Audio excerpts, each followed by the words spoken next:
সন্তানকে রোজা রাখতে চায়, মাঝে মাঝে আম্মা জান কয় ও সাহারি খেয়ে রোজা রাখো, বাবাই কয় খবরদার রোজা রাখাইবা না, চেহারা নষ্ট হয়ে যাবে। ও আব্বা জান, রোজা রাখলে তোমার সন্তানের চেহারা নষ্ট হয়ে যাবে। বলো তোমার সন্তান সারা রাত খাতা গায়ে দিয়া ল্যাপের ভিতরে মোবাইল চালাইয়া কবিরা গুনাহ করিয়া চেহারাটাকে কার্টুন বানাইছে, বলো তোমার সন্তানের চেহারা এখন কেমনে, কোন মেডিসিন দিয়া ভালো করবা? তুমি হাজি হইল, তোমার হজ আল্লাহর কাছে কবুল হবে কিনা জানা নেই। তুমি কোটি বছর নেকামল করিয়াও সন্তানের কারণে জাহান্নামে যেতে হবে, লিখে রাখো। দলিল নিবা? সূরা আহজাব ৬৭ নম্বর আয়াত। কিয়ামতের ময়দানে আল্লাহ বলবেন, এই সন্তান নামাজ পড়েছো, পড়ি নাই, রোজা রেখেছো, রাখি নাই কেন?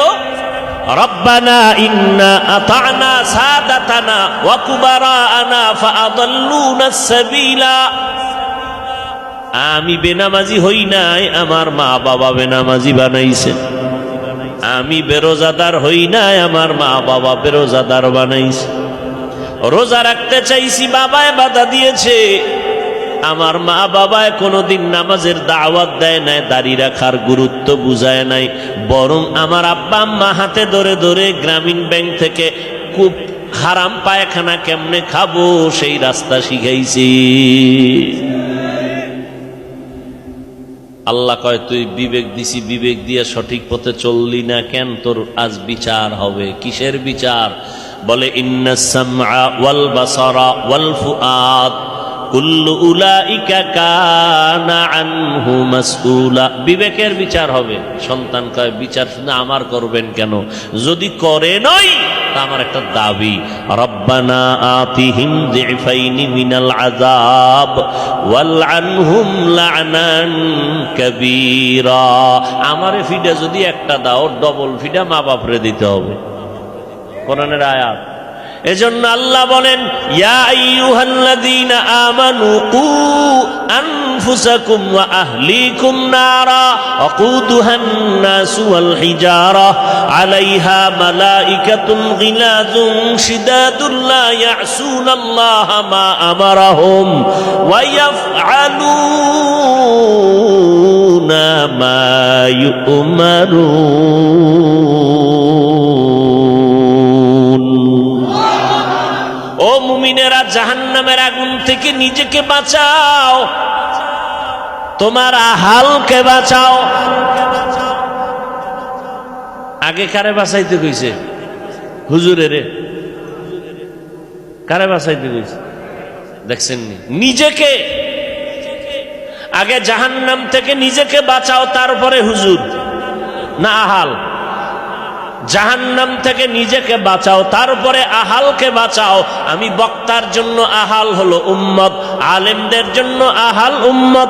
আমি স্বামী হিসাবে আমার আহাল স্ত্রী, আমি আব্বা হিসাবে আমার আহাল আমার সন্তান, আমি ইমাম হিসাবে আমার আহাল মুসল্লি, আমি মিম্বর হিসাবে আমার আহাল ওয়ার্ডের মানুষ, আমি চেয়ারম্যান হিসাবে আমার আহাল ইউনিয়নের মানুষ, আমি সরকার হিসাবে আহাল হলো গোটা দেশের মানুষ। আহালকে বাঁচাও, নিজে না পাইছা না, আগে নিজে বাঁচা লাগবে। ও মেম্বার, তুমি আগে বাঁচো, তার মানে খাটের তলে তেল আগে ঢুকাও। কি বুঝে আল্লাহ, কি বুঝায় আর বান্দা কি বুঝে? জাহান্নাম থেকে নিজে বাঁচো, এরপরে তোমার ওয়ার্ডের মানুষকে বাঁচাও। তুমি নামাজ পড়ো, ওয়ার্ডওয়ালাদের নামাজি বানাও। তুমি পর্দা করো, ওয়ার্ডের মানুষকে পর্দাওয়ালা বানাও। তুমি হালাল খাও, তোমার জনগণের হালাল খানা দাও। কি? তুমি সুদ খাইও না, জনগণ থেকে সুদ নিও না। জান্নাত পাওয়া বড় সহজ, আবার বড় কঠিন। ও মা বাবা, তোমার সন্তানের বাঁচাও, নিজেও জাহান্নাম থেকে বাঁচো, সন্তানের বাঁচাও। এরে আব্বা জান, এরে আম্মা জানেরা, জাহান্নাম থেকে নিজে বাঁচেন, নিজেও রোজা রাখেন, সন্তানকেও রোজা রাখান, নিজেও ৫ ওয়াক্ত নামাজ পড়েন, সন্তানকেও নামাজি বানান, নিজেও হালাল খান, সন্তানেরও হালাল জাদা বানান, নিজেও পর্দা করেন, সন্তানেরও পর্দা করান, নিজেও রোজা রাখবেন, তারাবি পড়বেন, সন্তানেরও তারাবিওয়ালা বানাবেন। ও এলাকার মুসলমান, না হয় কিয়ামতের দিন আহালকে না বাঁচানোর কারণে হাসরের ময়দানে আমি কর্তাকে হিসাবের কাঠগড়ায় দাঁড়াতে হবে। আমি ইমাম সাহেব মুসল্লিদেরকে যদি জাহান্নাম থেকে বাঁচানোর চেষ্টা না করি, হাসরের ময়দানে মুসল্লিদের দায়িত্ব পালনের অবহেলায় আসামির কাঠগড়ায় আমাকে দাঁড়াতে হবে। কথা ঠিক নেই? এজন্য আল্লাহ বলেন, ও বান্দা, তওবার দরজায় ফিরে আসো, আমি জীবনের গুনাহ মাফ করে দিব। আমি তোমাদের এত আদর করে বানাইছি, আমি চাই না তোমরা কেউ জাহান্নামে যাইবা, কারণ জাহান্নাম বড় ভয়ঙ্কর। এই জমিন থেকে অতীতের বিজ্ঞানীরা থিওরি দিয়েছে, গবেষণা করে বলছে 9,30,00,000 মাইল উপরে ওই সূর্য, যদিও হিসাবটা তাজা মিথ্যা কথা, কারণ সূর্যের 1000 কোটি ভাগের কাছে এখনো পর্যন্ত কেউ পৌঁছতে পারে নাই, পারেও কিনা জানা নাই, কারণ সূর্যের এত তাপ। এরপরও যদি কিছু টাইমের জন্য ধরে নেই 9,30,00,000 মাইল উপর থেকে সূর্যের গরম, বাইরে গিয়া দাঁড়াইয়া থাকা যায় না, কিন্তু হাসরের ময়দান যেদিন কায়েম হয়ে যাবে, ওই দিন এই সূর্যটা মাথার উপরে নেমে আসবে, জমিনটা হয়ে যাবে তামা। আবার অন্য দিক থেকে জাহান্নামের আগুনের গরম। কি উপায় হবে সেদিন? ও যুবক, তোমার মতো কত যুবক আল্লাহর মোহাব্বত নিয়ে দেখো এক বেলার নামাজও বাদ দেয় না, স্কুল কলেজে পড়ে, ঠিক ওই নামাজ ছাড়ে না। তোমার মতো যুবক সন্তান র্যাব, আর্মি, পুলিশ, বিডিআরের চাকরি করে নামাজ বাদ দেয় না, রোজা ভাঙ্গে না, অথচ তুমি রোজা রাখতে পারো না। আমার 6 বছর, 7 বছর, 9 বছরের কন্যা একটা রোজাও ভাঙ্গে না। 6 বছর থেকে আমরাও রোজা ভাঙ্গি নাই। রোজা রাখতে যদি এক রাত্র না উঠাই, কয় না খাইয়া থাকবো, কেন উঠাইলা না? আর তোমার 25 বছর হয়ে গেল, একটা রোজা রাখো না, তুমি রাখতে গিয়াও পারো না, অর্ধেক দুপুর বেলা ভেঙ্গে ফেলো, মাকে বলো আমি পারি না। কিয়ামতের দিন দেখবি মা জান্নাতে যাবে, তুমি জাহান্নামে যাইবা। ও আল্লাহর বান্দারা, তুমি আমি তো কোনো মানুষের কাতারেই নাই, শুধু সুরতে আছি মানুষ, ভেতরটা পশুর থেকেও খারাপ। কিন্তু এই জমিনে ইতিহাসের পৃষ্ঠায় যাদেরকে মানুষ বলিয়া কষ্টি পাথর হিসাবে আমরা পেশ করি, যাদের সোয়ালাইগা হাজারো কোটি বেনামাজি দুনিয়াদারেরা জান্নাতের সন্ধান পেয়েছেন, সাহাবায়ে কেরাম, আম্বিয়ায়ে কেরাম, নবীদের কোনো গুনাহ নাই। আছে? কেউ যদি ধারণা করে গুনাহ আছে, তারা বাতেল, তারা ভণ্ড। এই নবীদেরকে অপরাধী মনে করার মতো কিছু টুপিওয়ালাও আমাদের জমিনে আছে না নাই? এরা কয় আমরা ইসলাম চাই। যারা নবীদের সমালোচনা করবে, খোদার কসম এদের দ্বারা কোনোদিন ইসলাম হবে না। আসতে বলেন কেন? কেউ ভণ্ডদের মুরিদ হইছেন মনে হয় না? যারা সাহাবায়ে কেরামের বিরোধিতা করে, আল্লাহর কসম এদের দ্বারা কোনোদিন ইসলাম কায়েম হবে না। এরা ক্ষমতায় গেল ইসলামকে জবাই করবে, জবাই। লিখে রাখো। বলবেন হাফিজ ভাই, তো যদি তারা ইসলাম না মানে তো ইসলামের সাইনবোর্ড লাগায় কেন? তোমাকে পাওয়ার জন্য। কারণ তুমি ইসলামের ব্যানার দেখলে দৌড় দিবা। তোমার মনটাকে পাওয়ার জন্য ব্যানার লাগাইছে, উপরে লেবেল লাগানো মধু, বোতলের ভেতরে বিষ ঢুকানো। লেবেল লাগাইছে আমরা ইসলাম চাই, ভেতরে নবীর সুন্নত নাই, নবীর বিরোধিতা, সাহাবায়ে কেরামের বিরোধিতা, আউলিয়ায়ে কেরাম যারা মানে না, ওলি যারা মানে না, আউলিয়া মানে না, আল্লাহর কসম তারা ভণ্ড। এই মনে থাকবে, যারা বলে আমরা ওলি মানি না, আউলিয়া মানি না, খোদার কসম তারা, এদেরকে যারা ভণ্ড বলবে না তারাও ভণ্ড। সাবধান ও যুবক, এখনো সময় আছে রে বাবা, নবীর তরিকার মালা গলায় লাগাও। অবৃদ্ধ বাবাজি, সন্তানের কারণে যেন আসামির কাঠগড়ায় দাঁড়াতে না হয়, কবরে গেলে আযাব না হয়, এখন থেকেই সন্তানের পায়ে দইরা হলেও নামাজ পড়ান, রোজা রাখান, গুনাহ থেকে সন্তানের ফিরানোর চেষ্টা করেন। পর্দার আড়ালের আম্মা জান, এমন একটা সন্তান দুনিয়াতে রেখে যাবেন, সন্তান ডাক্তার হলে কি হবে, 5 বেলার নামাজ পড়ে কোরআন পড়ে দোয়া যেন করতে পারে সেই ব্যবস্থা করে যান। সন্তান ইঞ্জিনিয়ার হবে, প্রফেসর হবে, আলহামদুলিল্লাহ, দোয়া করি। তবে আদর্শ ইঞ্জিনিয়ার বানায় যাবেন, যে সন্তানের আদর্শ দেখে মানুষ দোয়া করবে, মুরব্বীরা দোয়া করবে, এলাকাবাসী দোয়া করবে, মা বাবা কবরে গেলে সন্তান দোয়া করবে। এখন থেকে আপনার আমার দায়িত্ব সন্তানকে বাঁচানো। রমাজান আপনাকে ডাকতেছে, তওবা করু। নবীজি বরদোয়া করেছেন রোজাদারের জন্য। কত কঠিন কথা। ও রোজাদার, রমাজান পাইয়া যারা জাহান্নাম থেকে নিজেরে বাঁচাইতে পারলা না, গুনাহমুক্ত হতে পারলা না, আমি মুহাম্মদ আল্লাহ তোমার উপরে লাআনতের বরদোয়া করেছেন, ফেরেশতাদের লাআনত, আমি নবীও তোমার উপরে লাআনত পড়ার জন্য আমিন বলেছি। আমিন। তোমার উপরে লাআনত পড়ুক। রমাজান পাইলা জাহান্নাম থেকে মুক্ত হতে পারলা না, আল্লাহর অভিশাপ তোমার উপরে, ফেরেশতাদের অভিশাপ তোমার উপরে, আমি নবীও তোমার উপরে অভিশাপ দিয়া গেলাম। নবীও বরদোয়া করে গেলেন। অতএব রমাজানের 10 দিন রহমতের শেষ, মাগফিরাতের 10 দিনের আজ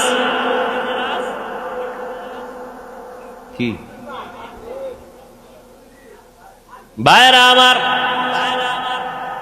কি পরিমাণ রহমত পেয়েছেন একটু হিসাব করেন। কি পরিমাণ মাগফিরাত অর্জন করলেন কিছু হিসাব করেন। সামনে 2 দিন পরে ইতিকাফ শুরু হয়ে যাবে। 20 দিনের মধ্যে যাদের গুনাহ থেকে এখনো নিজেরে কন্ট্রোল করতে পারো না, 10 দিনের জন্য ঘরে ঢুইকা যাও, মসজিদে যাইয়া এমন কান্না কাঁদো, আল্লাহর কোরআন পড়ো, তাসবিহ পড়ো, সারা রাত তাহাজ্জুদ পড়ো, সবে কদর তালাশ করো, এমন ভাবে কান্নাকাটি করো বাজানো, ঈদের চাঁদ ওঠার আগে ঘোষণা হয়, ফেরেশতারা বলবে এই বান্দার জীবনের আমলনামায় কোনো গুনাহ নাই। তোমারে আল্লাহ এমন পবিত্র করবে যে তোমার বরকতে পুরা এলাকাবাসীরও মাফ করবে। এই জন্যই তো ইতিকাফ। সবাই ইতিকাফে বসবা, পারলে কয় পারি না, কয় তোমাদের পক্ষ থেকে 1 জন 2 জন 4 জনের বসায় দাও।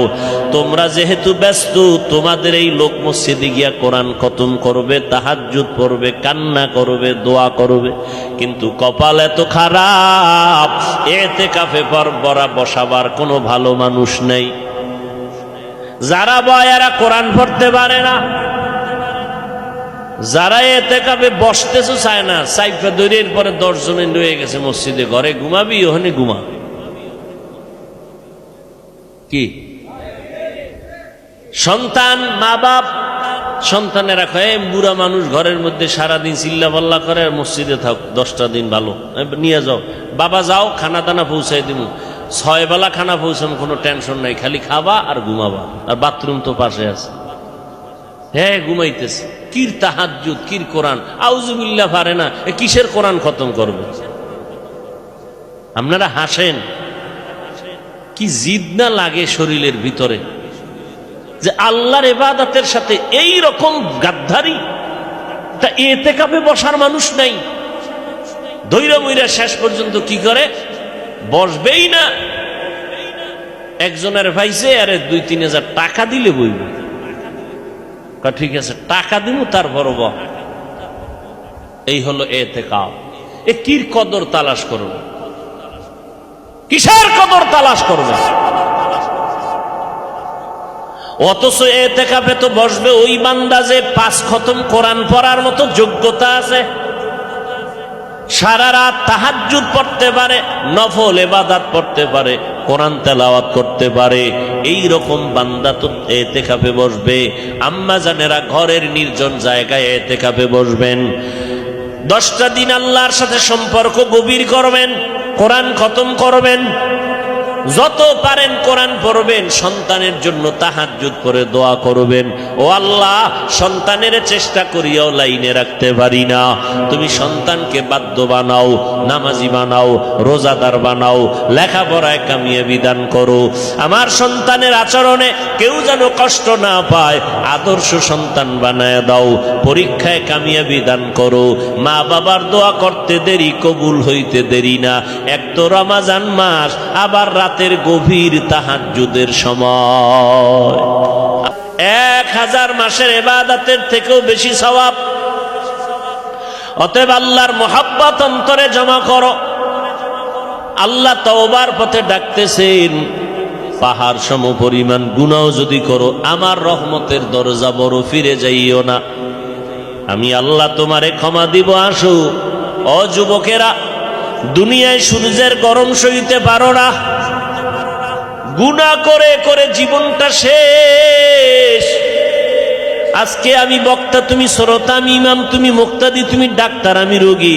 আলাদা আলাদা ভাগ আছে। র্যাবের পোশাক আলাদা, পোশাক দেখলেই কয় র্যাব, ঠিক নি? পোশাক দেখে কয় আর্মি, সম্মান করে র্যাব। ভয়, যেদিন সাদা কাফনে ঢুকবি ওই দিন টের ভাবি কে র্যাব, কে আর্মি, কে হুজুর, কে শিক্ষিত, কে ধনী, কে গরিব।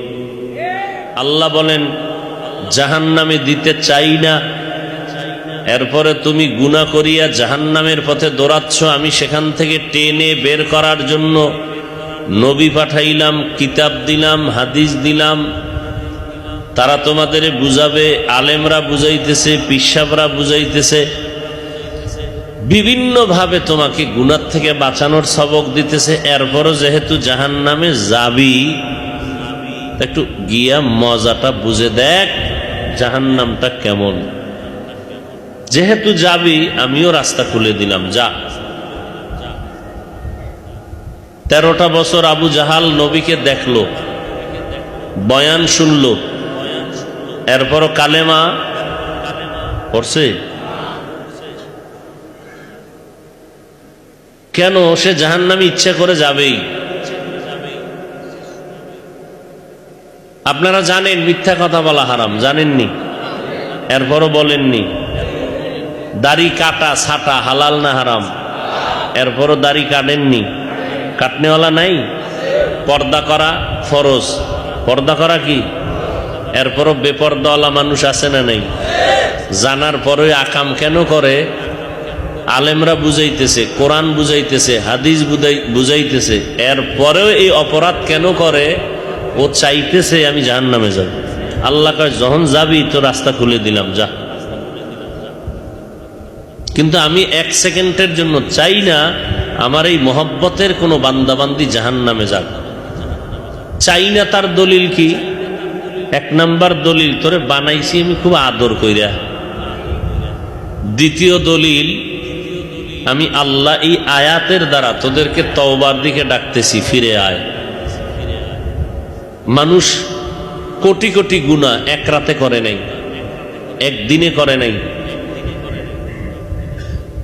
অল্প অল্প গুনাহ করতে করতে করতে করতে আজ 80 বছর মনে হয় গুনার পাহাড় হয়ে গেছে। আল্লাহ বলেন 80 বছর লাগায় অল্প অল্প কইরা যেই পরিমাণ গুনাহ করছো, আমি আল্লাহ তোরে কি পরিমাণ মায়া করি জানো? আমার কাছে ক্ষমা চাবি, টোটাল 80 বছরের গুনাহ 1 সেকেন্ডে সব মাফ।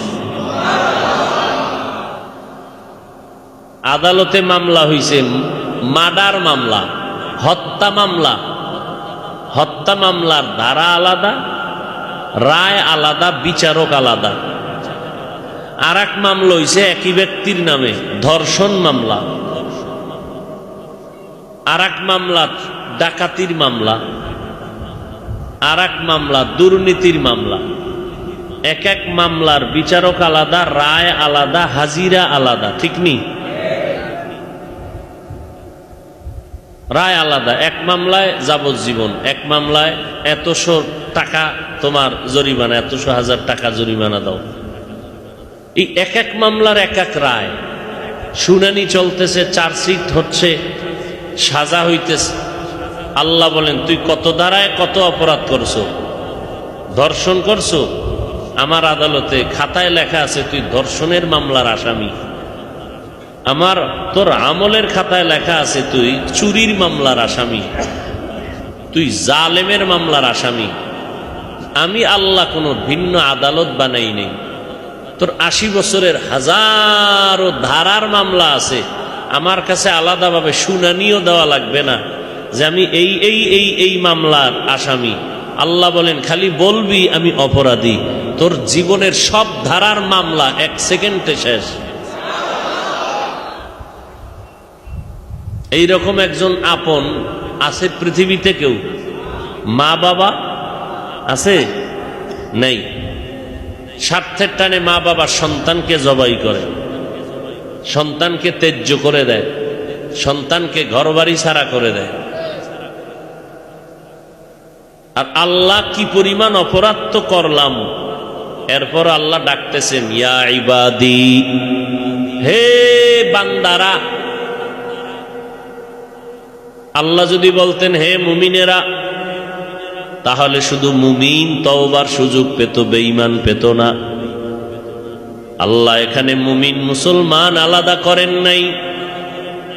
আল্লাহ বলেন, যারা আমার বান্দা তোমরা তাড়াতাড়ি ফিরে আসো, তওবার পথে আসো। অপরাধ করেছো, আমি তওবার দরজা খুলে দিলাম, তওবা করবা। যেই লাইনেই থাকো, যেই ধর্মেই থাকো, তোমরা আমার বান্দা যদি হও, আসো, আমি জীবনের গুনাহ মাফ করে দিব।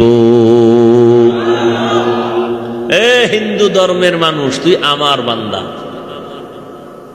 খ্রিস্টান ধর্মের মানুষটা তুই আমার বান্দা। তুই ঈসা নবীর বান্দা না। ইহুদি ধর্মের মানুষেরা তোরা মুসা নবীর বান্দারা, আমার বান্দা। বান্দা বললেই তো প্রমাণ আল্লাহর বান্দা, আর কারো বান্দা নাই। এরপরেও আল্লাহ বলেন, আমার বান্দা যারা আছো আয়। বান্দা বললেই প্রমাণ আল্লাহর বান্দা।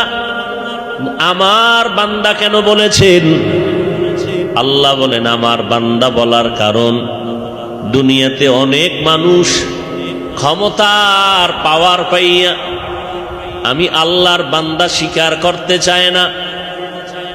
আমি আল্লাহ ওদের হুঁশিয়ার সংকেত দিয়ে দিলাম, তোরা বৌদ্ধ ধর্মের অনুসরণ করলে কি হবে? গৌতম বুদ্ধ তোদের মালিক না, তোদের মাবুদ আমি আল্লাহ। তোরা আমি আল্লাহরই বান্দা, আর কারো বান্দা না। অপরাধ করেছো, আয়, ফিরে আয়, তওবা করবি, আমি সব গুনাহ একত্রে মাফ করে দিব। আতিনা ফি দারে দুনিয়া না হাসান, আতিনা ফি দারে উকবা না হাসান, ইয়া গিয়াসাল মুস্তাগীসিন হদিনা লাফতিখারা বিল উলুমি ওয়াল গিনা।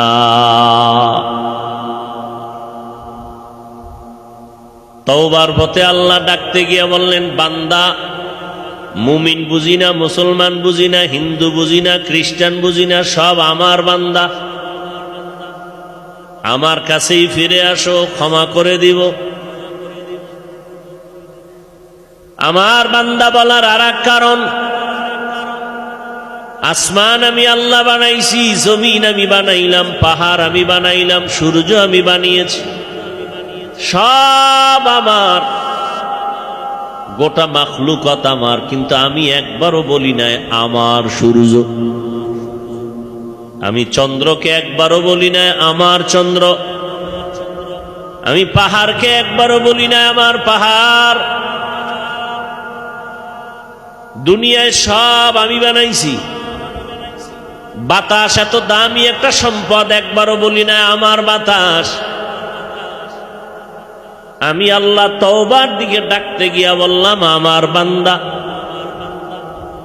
আমার সূর্য বানাইছি আমি, আমার কেন বলি নাই? চন্দ্র বানাইছি আমি, আমার কেন বলে দাবি করি নাই? কারণ আমার জন্য আমি কিছুই বানাই নাই। সব মাখলুকাত বান্দা তোর জন্য বানাইছি, আর তোরে আমি আল্লাহর ইবাদতের জন্য বানাইছি। সব বান্দা তোমার গোলাম, তুমি বান্দা কার গোলাম? আল্লাহর গোলাম। অতএব তোমরা আমারই বান্দা। আসো আমার দরবারে ফিরে আসো। আমার বান্দা বলার আর এক কারণ, আমি তোমাদের বেশি মোহাব্বত করি। বেশি মোহাব্বত করি বান্দা। আল্লাহর সাথে তোমার আমার মোহাব্বতের মাঝখানে একটা মাধ্যম আছে, সূত্র আছে। সেই সূত্রের নাম ইবাদত। আল্লাহর সাথে আমার বন্ধুত্ব মোহাব্বতের সূত্রের নাম কি? ইবাদত। ইবাদত যারা করবে তাদের নাম আবদ বা আবেদ। যার ইবাদত করবে তিনি হবেন মাবুদ। আল্লাহ হলেন মাবুদ, আমরা হলাম বান্দা বা আবদ।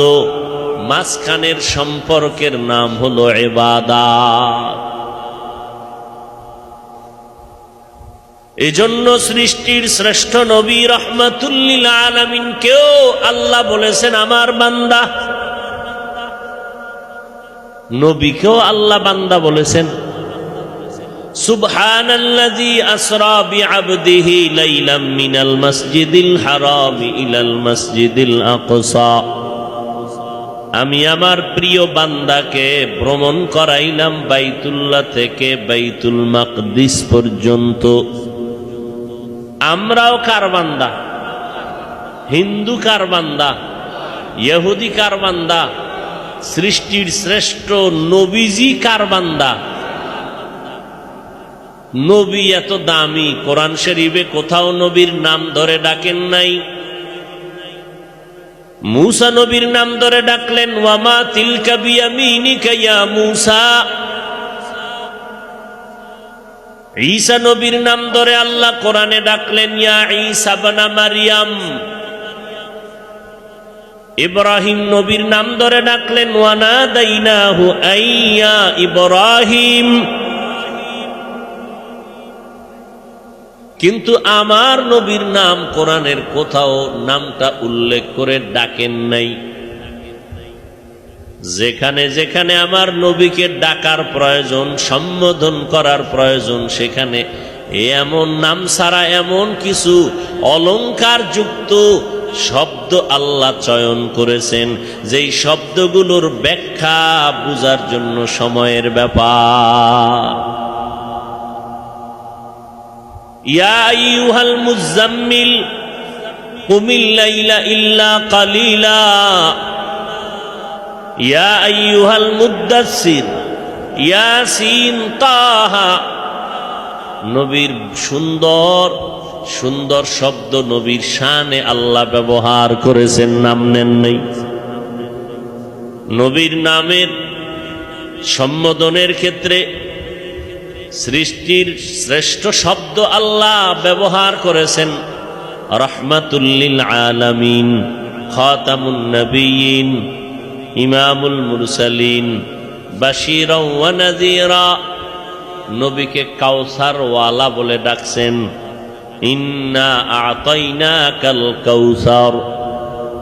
কিন্তু মেরাজের ঘটনা বলতে গিয়ে আমার নবীরে বললেন আমার বান্দা।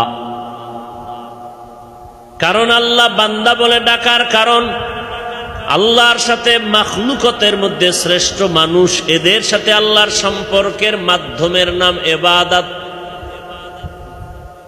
যারা ইবাদত করে তারা বান্দা, যার ইবাদত করে তিনি মাবুদ।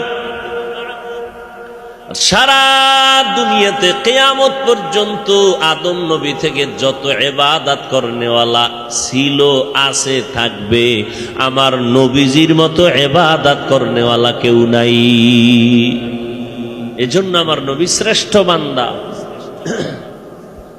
আর বান্দা বলতে গেলে বুঝতে হবে সে নূরের। বান্দা কি নূরের? ফেরেশতা কি আল্লাহর বান্দা? বলেন না। জিনেরা আল্লাহর বান্দা?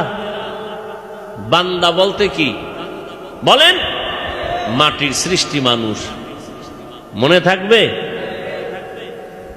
বান্দা বলতে কি নূরের সৃষ্টি? বান্দা বলতে আগুনের সৃষ্টি?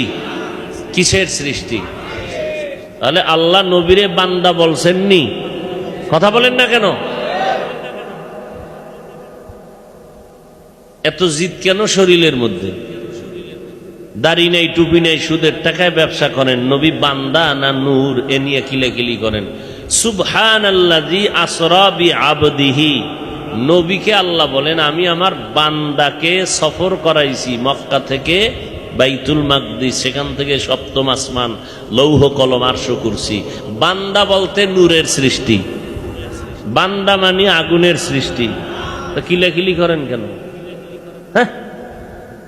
24 ঘন্টা নবীর সুন্নত মানবেন, এইটা হলো আপনার করণীয়। কিসের সৃষ্টি নিয়ে কিলাকিলি? আপনার এটা কোনো কাজ? এটা তো একটা আকাম, এটা তো কোনো কাম না।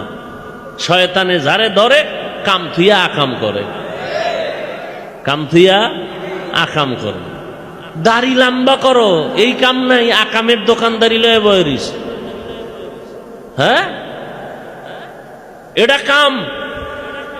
মদিনার লাইনে চুলগুলো চারো মাথার চারো পাশ পুরা চুল এক সাইজে রাখবা, সামনের থেকে ভাল্লুক, পিছন থেকে উল্লুক।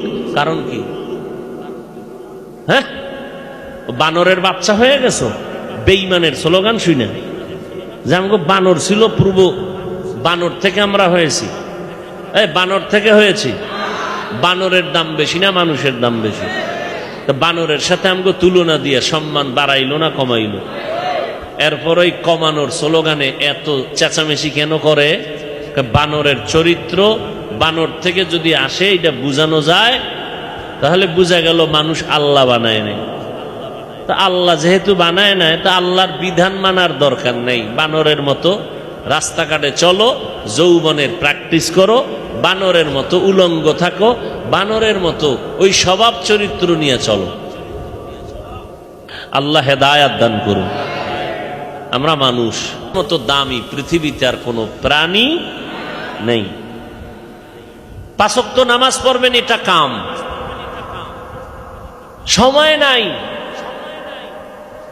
তারাবি ঠিক মতো পড়তে পারে না, সময় নাই। ঘুমায় কয়টায়? কয় 1টায়। তো মাঝখানে কি করছো? আকাম। কহ 4 দোকানে মোটামুটি 13টা বিড়ি টানা হয়ে গেছে। 20 রাকাত তারাবি পড়ার টাইম নাই, বিড়ি টানার টাইম আছে।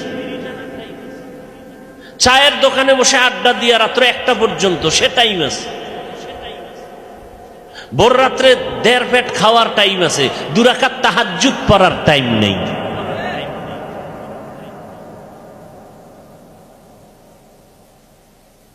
বড় আফসোস। এজন্য নবী বরদোয়া করেছেন। বলেন কে বরদোয়া করেছেন? কোন নবী? বলেন। রোজাদারের জন্য। বলেন কার জন্য? লেখেন, কাগজ কলম লয়ে বইবেন, মোবাইলের গুল্লি মারি, মোবাইল ধরবেনই না। দেখেন না ছোট ছোট বাচ্চাদের হাতে মোবাইল। এদের বাপ মা আসলে বাপ মা নাকি আল্লাহ জানে? বাচ্চার হাতে মোবাইল তুলে দিছে বাপ মা। তো এই সন্তান বাপেরে মারবে না তো কি করবে? আল্লাহ হেদায়াত দান করুন। বাচ্চার হাতে একটা মোবাইল দিয়ে দিছে, এটা হলো মায়ের কাম, এটা বাবার কাম। একজন আদর্শবান মা এটা কেমনে করে? আদর্শবান একজন বাবা কিভাবে বাচ্চার হাতে মোবাইল তুলে দেয় স্বেচ্ছায়? আর ওই মোবাইল নিয়ে চালাইতে চালাইতে আমি বোবা হয়ে গেছে। কথা কেন? কয়েকজন আইসে দোয়া নিতে, হুজুর একটু দোয়া করেন। কি কথা কয় না? এমনকি কি গজবে ঢুকাই দিছ না? সব সময় মোবাইল চালায়, এখন আর কথা কয় না। ওই মোবাইল দিলে ভাত খায়, না দিলে খায় না, কি ঠিক নেই? কথাই কেন? কারণ কি? 24 ঘন্টা মোবাইলের মধ্যে রাখছে, কার্টুন মাটন দেখাইছে, উর্দু, হিন্দি, ফার্সি, এটির মধ্যে ছিল ইংলিশ। এখন আম্মু খাওয়া শিখে নাই, আব্বু খাওয়া শিখে নাই, সালামু আলাইকুম শিখে নাই, ধন্যবাদ শিখে নাই, কেমন আছেন শিখে নাই। তো জিজ্ঞা, এই নাম কি? ও বোবার মতো চাই রয়েছে। বয়স কত? 7 বছর। সেদিন দোয়া নিতে এসে, দোয়া। 7 বছর। কেমন আছো? নাম কি? বোবা। এই কি কথা কয় না কেন? কথা কয় না। আকামটা কে করছে? আল্লাহ না মা বাপ? হাদিস শরীফে নবী বলেন, আমি আল্লাহ রাব্বুল আলামিন সন্তানকে নূরের আলো দিয়ে দুনিয়াতে পাঠায়, মা বাপ ওই সন্তানরে বেঈমান বানায়। قال النبي صلى الله عليه وآله وسلم ما من مولود إلا يولد على الفطرة فأبواه يهودانه أو ينصرانه أو يمجسانه إلى آخر الحديث أو كما قال النبي عليه الصلاة والسلام। পয়গম্বর বলেন, এই উম্মতের দল, মা বাবার সন্তানগুলো যখন দুনিয়াতে আসে, আল্লাহ তাআলা প্রত্যেকের কলবের মধ্যে নূর দান করেন, আলো দিয়ে পাঠান। কেমন আলো? যে আলো দ্বারা ও বুঝতে পারে কোনটা ভালো কোনটা খারাপ। কিন্তু মা বাবা সন্তানকে বালেগ হওয়ার পর অগ্নি পূজারি বানায়, মূর্তি পূজারি বানায়, গায়রুল্লাহর গোলাম বানায়। কিসের? সব শেষ বাহাদুরি। মোহর আর কবরে যাওয়ার আগেই বাহাদুরি শেষ। সাদা কাফনের কারো কাপড় বড় হবে না, ছোট হবে না। ধনী মানুষের টাকা আছে বিদায় কাফন একটা বাড়ায় দিবে, গরিবের টাকা নাই বিদায় কাফন একটা কম। মন্ত্রী হও, এমপি হও, তোমার যেমন 3টা সাদা কাফন, রিকশার ড্রাইভারেরও 3টা সাদা কাফন। ও আল্লাহর বান্দারা, কাজের মহিলার যেই 5টা কাফন, ওই ঘরের কর্তা নারী মারা গেল, তার 5 কাফন সাদা। উপর দিয়া লেখা নাই কে ধনী কে গরিব, কে হুজুর না, কে আলেম কে মূর্খ। অন্ধকার কবরে নিয়ে বলবে, সব এক সাইজে জানাজা পরে মাটি চাপা দিয়া চলে যাও। ধনী মানুষ আমেরিকায় কথা বলো, ভিডিও লাইভে কথা বলো, দেখে দেখে কি অবস্থায় আছে, কিন্তু বাড়ির দরজায় কবর। মা বাবা কোন হালাতে আছে, বছর বছর চলে গেল, একদিনও খবর নিতে পারলা না। টেলিফোনেরও কোনো ব্যবস্থা নাই। ওই অন্ধকার কবরে মাটি চাপা দিয়া সব বিদায়। সবার কবরে 2 ফেরেশতা আসবে, কি হুজুর কি ধনী কি শিক্ষিত কি মূর্খ। সবার বেলায় প্রশ্ন 3টা। রবের পরিচয় দাও, ধর্মের পরিচয় দাও, রহমাতুল লিল আলামিনের পরিচয় দাও। 3টা প্রশ্ন পিসাবেকেরও করবে, মুরিদেরও করবে, হুজুরেরও করবে, ইমামরেও করবে, ধনীরেও করবে। আলাদা কোনো প্রশ্ন নাই। কয় টাকার মালিক জানার দরকার নাই তোমার, সে মাস্তানি কবরে চলবে না। তুমি কয় টাকার মালিক, তুমি কত শিক্ষিত দরকার নাই। ধনী হও গরিব হও, 3টা প্রশ্নের জবাব দাও, জান্নাত হয়ে যাবে কবর। যারা দিতে পারবে, নবী বলেন, হুফরাত রাউযাতুম মির রিয়াজিল জান্নাহ। 3.5 হাত কবরটা বড় একটা ঘর বানাবে, জান্নাতের সাথে একটা রাস্তা হবে। কবরের মধ্যে জান্নাতের বিছানা দেওয়া হবে। আল্লাহর অর্ডার করবে, ঘুমাইব কিয়ামত পর্যন্ত, কেউ ডিস্টার্ব করবা না। আর যারা জবাব দিতে পারবে না, প্রশ্ন সবার বেলায় 3টা। দুনিয়াতে ছাত্র ছাত্রীরা পরীক্ষা দেয়, প্রশ্নপত্র ফাঁস হইলেই জরিমানা। তাহলে পরীক্ষার মান আর থাকে না, প্রশ্নপত্র ফাঁস হয়ে গেছে। কিন্তু দেখো, কবরওয়ালাদের প্রশ্নপত্র আল্লাহ ফাঁস করে দিলেন। ও দুনিয়াওয়ালারা, সবার প্রশ্ন কিন্তু তিনটা সমান ফাঁস করে দিলাম। এরপরেও যদি পাশ করতে না পারো, কি ভিডাটা যে খাবি? প্রশ্নের জবাব দিতে পারবে কি? আমি হুজুর, গ্যারান্টি নাই। কারণ আমি কালেমা পড়তে পড়তে মরণের বিছনায় পড়তে পারবো কিনা গ্যারান্টি নাই। নবীজির সাহাবী ইন্তেকালের সময় পাশে বসে সবাই কালেমা পড়ে, তার জবানে কালেমাই আসে না। এই মুহূর্তে মারা গেল, উপায় কি? জানতে পারলো তার মা বেঁচে আসেনি, বলে হ্যাঁ, নবী বললে তার মায়ের ডাক তাড়াতাড়ি, ও মা, তোমার সন্তানের জবানে কালেমা জারি হয় না, তাড়াতাড়ি দোয়া করে দাও। সন্তানের মা বলে আমার মনে কষ্ট, বলে মাফ করে দাও। মা নবীর মোহাব্বতে মাফ করে দেওয়া মাত্র জবানে কালেমা জারি হয়ে গেল। এই আমি হুজুর এই জন্য পারবো? আরে মিয়া, আমি হুজুর যদি পারি তা তুমি আনন্দে নাচবো। তো যারা পারবেন, গ্যারান্টি পেয়ে গেছেন জান্নাতের, এরাও তো মৃত্যু পর্যন্ত শুধু কান্নার উপরে ছিলেন। রমাজান চলে গেল, ঈদের দিন হযরত ওমর দরজা আটকায় কাঁদেন। আবু হুরায়রা রাদিয়াল্লাহু তাআলা আনহু বলেন, খলিফাতুল মুসলিমিন আনন্দের ঈদের দিন কাঁদেন কেন? বলে আমার অন্তরে কোনো আনন্দ নাই, পেরেশানি। কয় কি? রমাজানে রোজা রাখলাম, কবুল হলো কিনা চিন্তা, তারাবি পড়লাম, কবুল হলো কিনা পেরেশান। আমার আল্লাহ জান্নাতের টিকিট দিয়েছেন, আমার আল্লাহ যদি আবার কোনো কারণে বেজার হয়, টিকিট ক্যান্সেল হয়ে যাবে, এই ভয়ে আমি কান্না করি। ওমরের মতো বান্দা যদি জান্নাতের টিকিট পায়া কান্না করেন, আবু বকর যদি কান্না করেন, আপনার আমার কি পরিমাণ কান্না করা প্রয়োজন? কপাল বড় খারাপ। চোখ দুইটা বন্ধ করে যদি আমল নামার দিকে তাকাই, মনে হয় আমার মতো গুনাহগার এই প্যান্ডেলের মধ্যে আর কেউ নাই, আমার মতো জাহান্নামের আসামি কেউ নাই। কিন্তু কপাল এতটাই যে খারাপ, চোখে পানিও নাই। কত বান্দা মোনাজাতে কান্না করে, আমার চোখে পানি আসে না, গুনার কারণে দিলটা পাথর হয়ে গেল। জান্নাতের টিকিট পাইয়া নবীর সাহাবী আবু বকর যদি কান্না করতে পারেন, আপনার আমার কি পরিমাণ কান্না প্রয়োজন? আল্লাহ বলেন এজন্য বেশি করে কান্না করো। নবী বলেন এক ফোঁটা চোখের পানি যদি গুনার কথা স্মরণ করে ছেড়ে দাও, তোমার চোখের পানির বরকতে আল্লাহ তোমার জীবনের জন্য জাহান্নামকে হারাম করে দিবেন, জান্নাতকে ওয়াজিব করে দিবেন। অতএব নবী বলেন যদি কান্না কারণে আসে, কান্নার বাহানা করো, তাতেও সওয়াব। ইবকু ইবকু ফা ইল্লাম তাবকু ফাতাবাকু, বেশি করে কান্না করো। যদি কান্না না আসে, কান্নার বাহানা করো।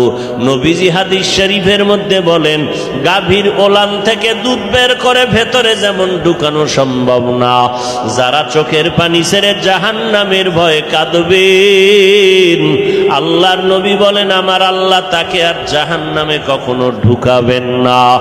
ও পর্দার আড়ালের মা বোনেরা, এত জিন্দেগি ভর যত অপরাধ করেছেন, বেপর্দায় চলেছেন, তওবা করেন। আগামী রমাজান পাওয়ার কোনো গ্যারান্টি নাই।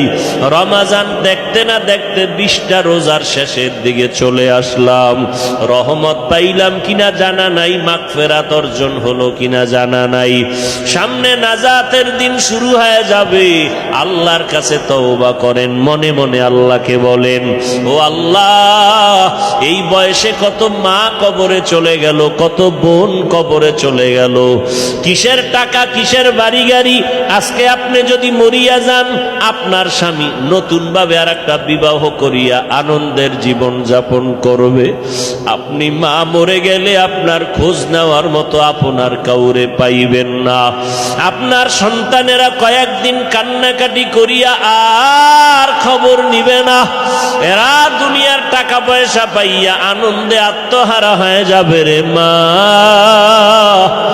এখনো সময় আছে, চোখের পানি ছেড়ে তওবা করেন। একটু নিজের জীবনের দিয়ে তাকায় দেখেন, আমার মাওলার দরবারে কিন্তু যেদিন দাঁড়াইবেন সূর্যের গরম সইতে পারবেন কিনা।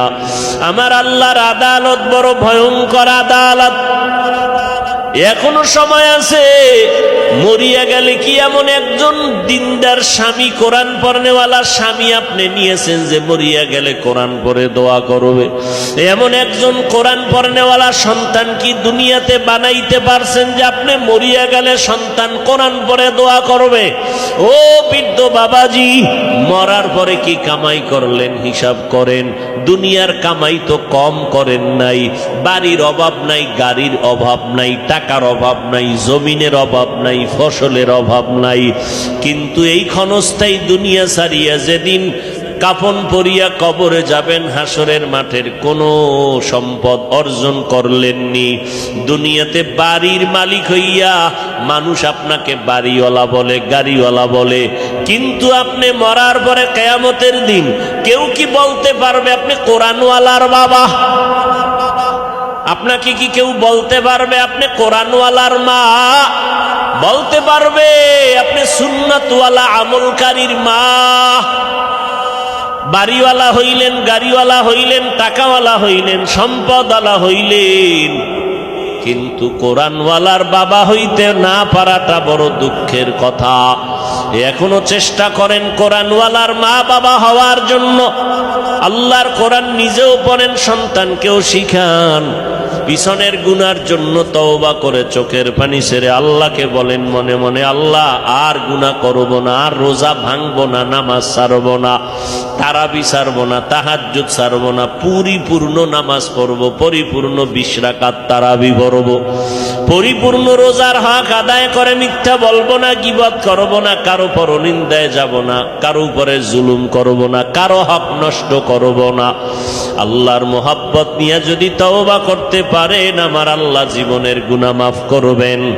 আল্লাহর কাছে তওবা করেন, ও আল্লাহ তুমি আমাদের জীবনের গুনাহ মাফ করো, তওবা আমাদের কবুল করে নাও। ও যুবকেরা, দাড়ি কাটিয়ে আর নবীরে কষ্ট দিও না। নবীজির সুন্নতের পোশাক আর দূরে ফালায়া দিও না রে বাবা। মরণের পরে তো সেই সুন্নতি পোশাক মাথা ঢাইকা পইরা যাবা, কিন্তু লাভ হবে না। মরণের আগে মদিনার সুন্নতের পোশাক লাগাও। আল্লাহর কাছে বলো, আল্লাহ তুমি তৌফিক দাও, আমার মনে চাই কিন্তু পারি না, তুমি তৌফিক দাও। আর দাড়ি কাটবো না, মা বাবারে কষ্ট দিব না, নবীর সুন্নত ছাড়বো না, কোরআন পড়ার চেষ্টা করব, কোরআন শিখবো, নবীর তরিকায় চলবো। আল্লাহ আমাদের সবাইকে কবুল করেন, বলেন আমিন।